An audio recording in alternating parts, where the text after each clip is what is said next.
রায়হান রাফির সিনেমায় চঞ্চল চৌধুরী সিয়াম, গল্প লিখেছেন বেজ বাবা সুমন।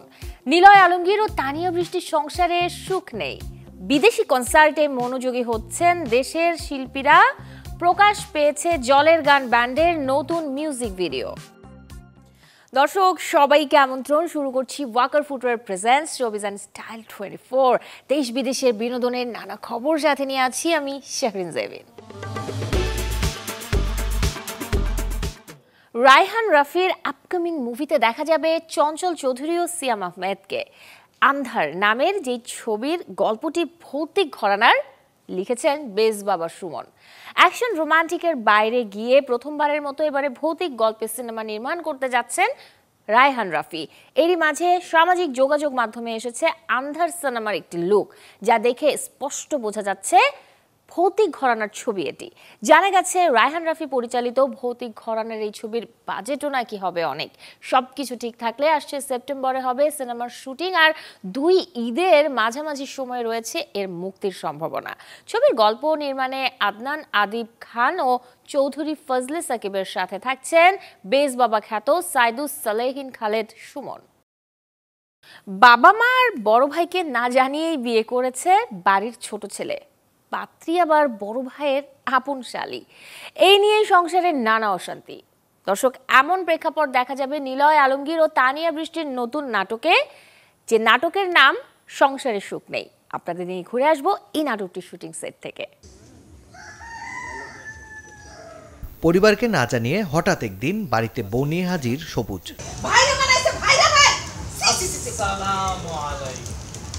এই বিয়ে মানতে নারাজ বড় ভাই আলমগীর, কারণ ছোট ভাইয়ের বউ তার আপন শেলিকা। পরিবারের 2 ভাইয়ের এই দ্বন্দ্ব একসময় চরমে পৌঁছায়, রূপ নেয় তিক্ততায়।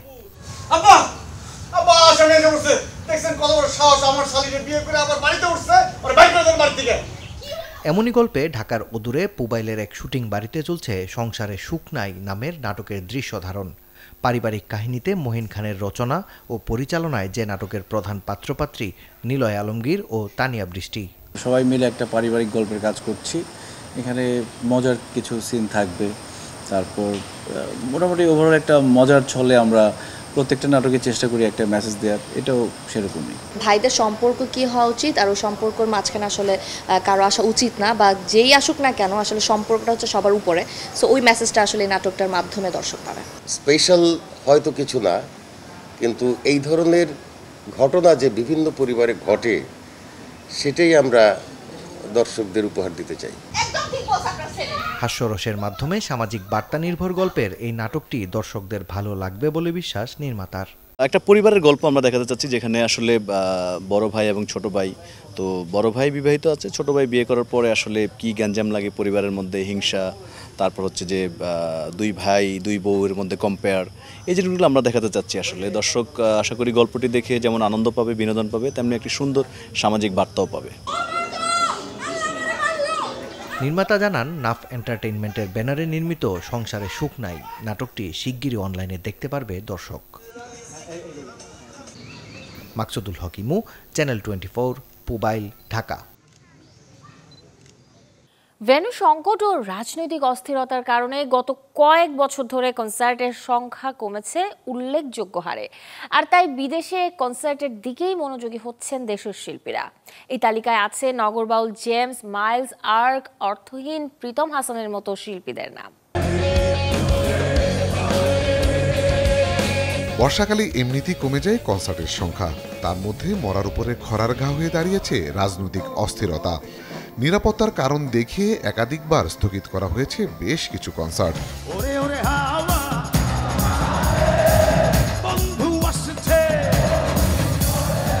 অনেকের ধারণা দেশে ব্যস্ততা কমায় বিদেশে কনসার্টে মনোযোগী হয়েছেন শিল্পীরা। গত 2 মাস ধরে যুক্তরাষ্ট্রে সফরে আছেন নগরবাউল জেমস।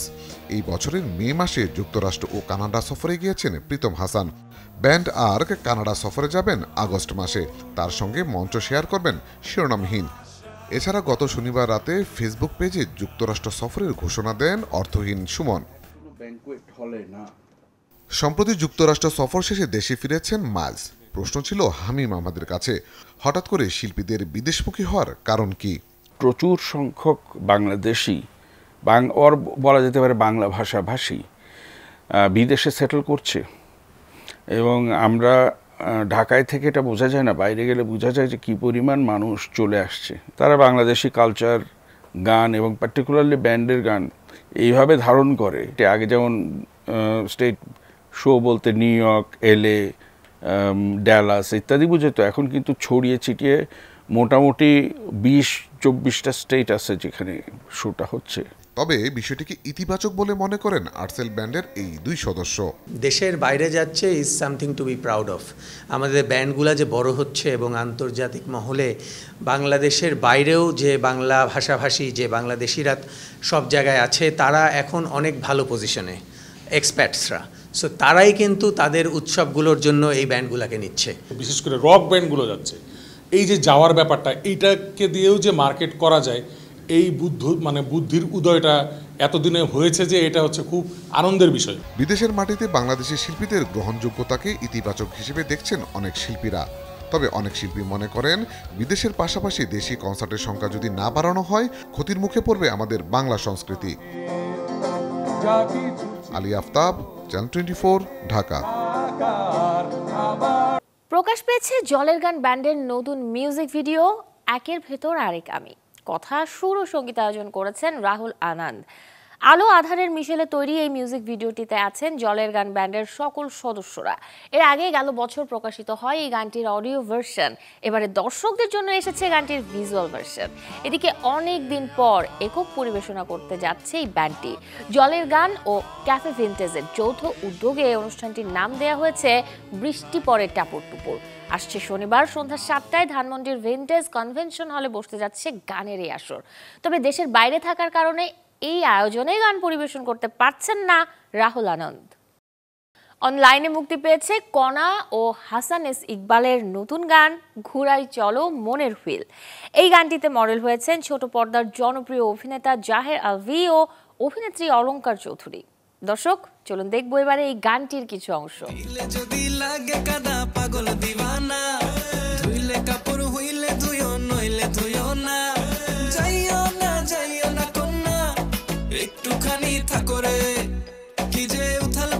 সুবাস মাখা কন্যা তোমার কাপড়ে, এই পাগল পাগল বুকে আহা লাগলো প্রেমের ধাক্কা, কন্যা ঘুরাই চলো মনের হুইল, লাইফ পুরাই ঝাক্কাস। কোর্টরুমের যুদ্ধ নিয়ে ফিরছেন অক্ষয় কুমার আর আরশাদ ওয়ারসি। আসছে এই জুটির কমেডি সিরিজের নতুন কিস্তি জলি LLB 3। প্রচারের স্বার্থে প্রকাশ পেয়েছে এই ছবির টিজার। জানা গেছে ছবি মুক্তির দিনক্ষণ। 1 মিনিট 30 সেকেন্ডের ভিডিও চিত্রে উকিলের চরিত্রে অক্ষয় কুমার ও আরশাদ ওয়ারসির হাস্যরসাত্মক কর্মকাণ্ড দর্শকদের করেছে নস্টালজিক। এবারের পর্বের প্রেক্ষাপট জলি ভার্সেস জলি, মানে কোর্টরুমে মুখোমুখি অক্ষয় আরশাদ। সুভাষ কাপুরের পরিচালনায় আগের 2 কিস্তির মতো এবারও বিচারকের দায়িত্বে আছেন সৌরভ শুক্লা। প্রধান 2 নারী চরিত্রে দেখা যাবে অমৃতা অরোরা ও হুমা কুরাইশিকে। সবকিছু ঠিক থাকলে আসছে 19 সেপ্টেম্বর মুক্তি পাবে জলি LLB 3। 1946 সালে কলকাতায় ঘটে যাওয়া ভয়াবহ অগ্নি দুর্ঘটনা নিয়ে তৈরি Bollywood movie the Bengal files. এই ছবিটির গুরুত্বপূর্ণ 2 চরিত্রে অভিনয় করেছেন মিঠুন চক্রবর্তী ও অনুপম খের। বিবেক অগ্নিহোত্রীর পরিচালনায় সিনেমাটি প্রেক্ষাগৃহে মুক্তি পাচ্ছে আসছে 5 সেপ্টেম্বর। ইতিহাসের পাতায় রক্তের দাগ আর বুক ভরা কান্নার প্রতিধ্বনি। সেই ভয়াল 1946-এর আগস্টের কলকাতা, যখন মানুষের হৃদয়ে ভালোবাসার বদলে জেগে উঠেছিল বিভাজনের আগুন। আর এবার সে অন্ধকার অধ্যায়কে রূপালী পর্দায় ফুটিয়ে তুলতে আসছে the Bengal files. The Tashkent files ও দ্য কাশ্মীর ফাইলসের পর পরিচালক বিবেক অগ্নিহোত্রী আনছেন তার ফাইলস ট্রিলজির শেষ অধ্যায় দ্য বেঙ্গল ফাইলস। প্রচারের স্বার্থে ইতিমধ্যেই মুক্তি পেয়েছে সিনেমা ট্রেলার, যেখানে দেখা গেছে 1946 সালের ভয়াবহ গ্রেট কলকাতা কিলিংসের ইতিহাসের প্রেক্ষাপটে এগিয়েছে দ্য বেঙ্গল ফাইলসের গল্প। ছবিতে মূল চরিত্রে অভিনয় করেছেন মিঠুন চক্রবর্তী, অনুপম খের, পল্লবী যোশী সহ আরও অনেক পরিচিত অভিনয় শিল্পীরাও। তবে সিনেমার মূল আকর্ষণ হচ্ছে এর মুক্তির তারিখ। কেননা বিশ্ব শিক্ষক দিবস অর্থাৎ 2025 সালের 5 সেপ্টেম্বর প্রেক্ষাগৃহে মুক্তি পেতে যাচ্ছে the Bengal files. Desk report, channel 24। হলিউডে আসছে আমেরিকান সাইকোলজিক্যাল ড্রামা, যার গল্পে রয়েছে মানসিক টানাপোড়েন ও শ্বাসরুদ্ধকর উত্তেজনা। বলছি দ্য নাইফ মুভিটির কথা। 2025 সালের এই সাইকোলজিক্যাল ড্রামাটি পরিচালনা করেছেন এনএমডি আসামোয়া, যেখানে মূল চরিত্রে অভিনয় করেছেন পরিচালক নিজেই, সাথে আছেন মেলিসা লিও, জানাওমি কিং এবং ম্যানি জেসিন্টো। দ্য নাইফ 2024 সালের ট্রাইবেকা ফিল্ম ফেস্টিভ্যালে প্রতিযোগিতা বিভাগে জিতে নেয় বেস্ট নিউ ন্যারেটিভ ডিরেক্টর ও বেস্ট সিনেমাটোগ্রাফি পুরস্কার। এমনকি মনোনয়ন পায় বেস্ট ইউএস ন্যারেটিভ ফিচার বিভাগেও। চলতি মাসের 15 তারিখ প্রেক্ষাগৃহে মুক্তি পাবে দ্য নাইফ। দর্শক, এতক্ষণ জানছিলাম বিনোদনের নানা আপডেট। এবারে জীবনযাপনের গল্প দেখব, লাইফস্টাইলের কিছু খবর। পোশাকের সাথে মানানসই জুতোই ফ্যাশনে প্রকাশ পায় রুচিশীলতা। তাই তো বর্ষার এই মৌসুমে নানা ডিজাইনের সময়োপযোগী কালেকশন রেখেছে দোকানিরা। শপিং জোন ঘুরে দেখব কেমন চলছে জুতার দোকানের বিকিনির গল্প।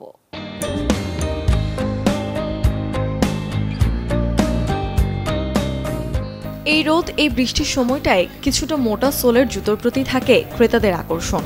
আর তাই মৌসুম উপযোগী নানা আকর্ষণীয় ডিজাইনের জুতোর কালেকশন এনেছে বিভিন্ন ব্র্যান্ড। অ্যাপেক্সে নতুন কালেকশনে আছে পুরুষ, মহিলা এবং বাচ্চাদের জন্য বিভিন্ন ধরনের স্নিকার, স্যান্ডেল আর লোফার। পাশাপাশি কিছু নির্দিষ্ট পণ্যের উপর আছে 20 থেকে 60% পর্যন্ত ছাড়। এখানে বাচ্চাদের আছে, ফর্মাল শু আছে, ক্যাজুয়াল শু আছে, তারপর হচ্ছে আপনার স্পোর্টস স্যান্ডেল আছে। সব আইটেমে প্রায় আপনার ডিসকাউন্ট আসছে আর কি। বিগের সেল বলা যায় আর কি। অ্যাপেক্সে এরকম সেল আসলে আমি কখনো দেখিনি। রাজধানী এলিফ্যান্ট রোডের এই জুতোর দোকানগুলোতে মিলবে লেদার এবং আর্টিফিশিয়াল লেদারের তৈরি এক্সপোর্ট কোয়ালিটি বিভিন্ন ধরনের ফর্মাল শু, পাম্প শু সহ নানা ডিজাইনের জুতো। চাঙ্কি বুট আছে, লোফার আছে এবং চেরচি বুট আছে, এক্সপোর্টের জুতা আছে। তো বেচাকেনা তো খুব কম, সবই তো পাওয়া যায়। তবে দোকান জুড়ে আছে বিক্রেতাদের উদ্বেগ আর দুশ্চিন্তা, কারণ ক্রেতাশূন্য এই মার্কেটে দোকান ভাড়া তোলাই হচ্ছে এখন মুশকিল। এখনও বিসমিল্লাহ হয়নি, তাহলে এরকম অবস্থা যদি যায়, স্টাফে কীভাবে বেতন দেওয়া যাবে বা আমরাই কীভাবে চলবো? দোকানের কস্টিংও মানে তোলা বড় মুশকিল হয়ে যাচ্ছে। ব্যবসা আপনার বর্তমান শুধু আমাদের না, পরিস্থিতি সবারই খারাপ, স্বাভাবিক তেমনটা নেই। রাজনৈতিক অস্থিরতার এই সময়টায় বিকিনির গল্পে যে ভাটা পড়েছে তাতে লাগাম না দিলে অচিরেই ব্যবসা গুটাতে হবে বলে আশঙ্কা করছেন ব্যবসায়ীরা। মুর্শনৈশী, চ্যানেল 24, ঢাকা। বিখ্যাত সফট সার্ভ আইসক্রিম ব্র্যান্ড কারভেল, যাকে বলা হয় দ্য অরিজিনাল সফট সার্ভ, এবারে আনুষ্ঠানিকভাবে যাত্রা শুরু করলো বাংলাদেশে, তাও আবার অভিনব ও ব্যতিক্রম কায়দায়। সম্প্রতি ঢাকার রেস্তোরাঁয় দেখা গেছে এক নজরকাড়া দৃশ্য। চলন্ত মানুষের পিঠে ঝুলছে এলইডি স্ক্রিন, যেখানে ভেসে উঠছে আলো, গ্রাফিক্স আর কারভেলের আগমন বার্তা। পথচারীরা থমকে তাকাচ্ছেন, ছবি তুলেছেন, কেউ কেউ ভিডিও করেছেন।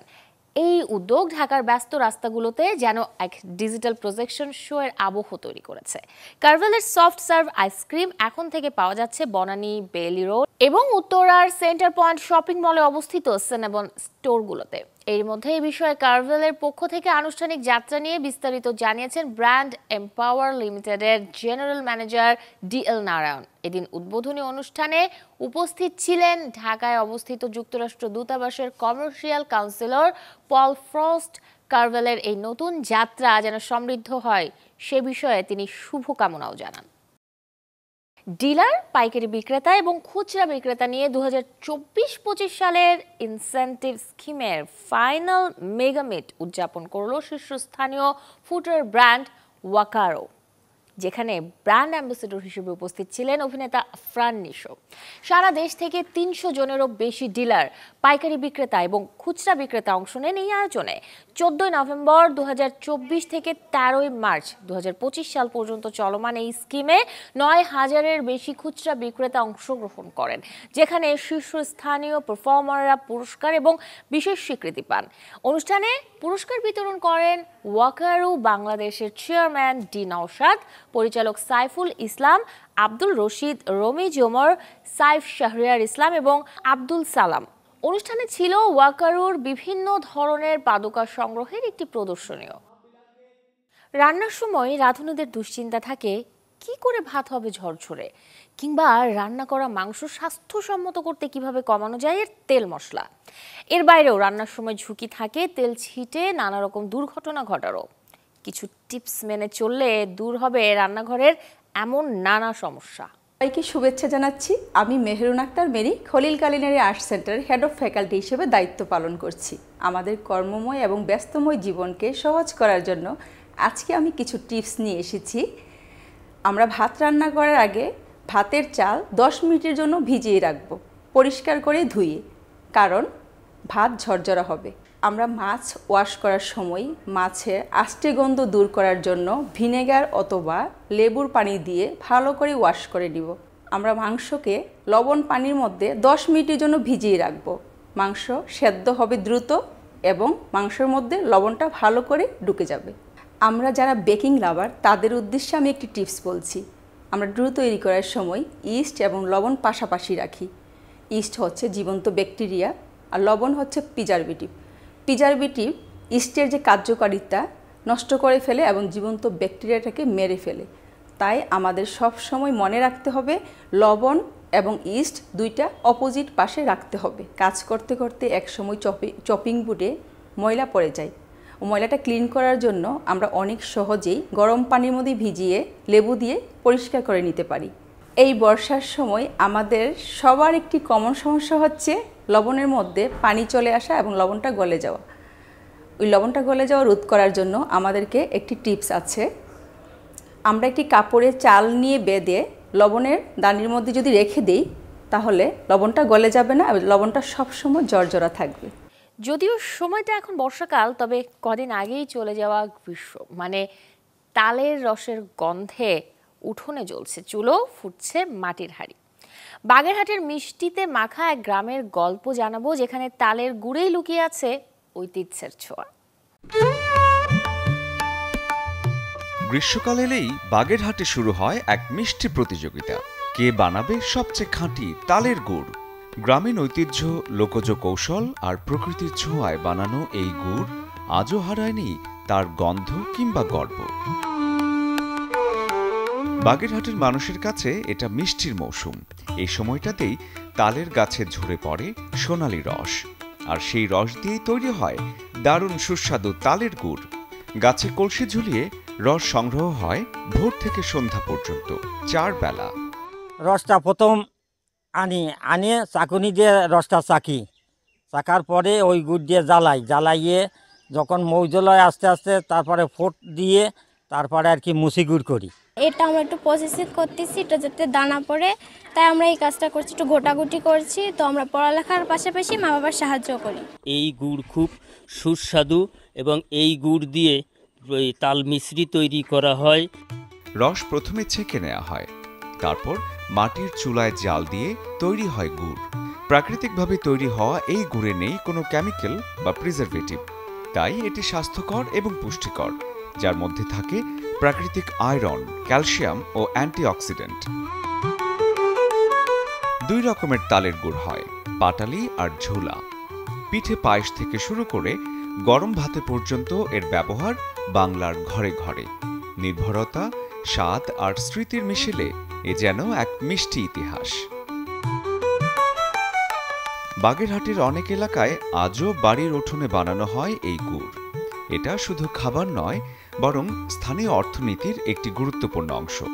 তালের গুড়ের এই ঐতিহ্য ধরে রাখার পেছনে আছে প্রজন্মের পর প্রজন্মের নিষ্ঠা আর ভালোবাসা।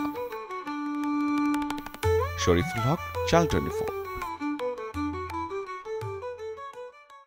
দর্শক, এই ছিল আজকের Walkar footwear presents showbiz and style 24 এর আয়োজনে। বিনোদন ও লাইফস্টাইলের সব খবর জানতে ভিজিট করুন আমাদের ফেসবুক পেজ এবং ইউটিউব চ্যানেলে। কাল ঠিক একই সময়ে আবারও দেখা হবে। সেই পর্যন্ত সবাই ভালো থাকুন, আর দর্শক অবশ্যই চ্যানেল 24 এর সাথেই থাকুন।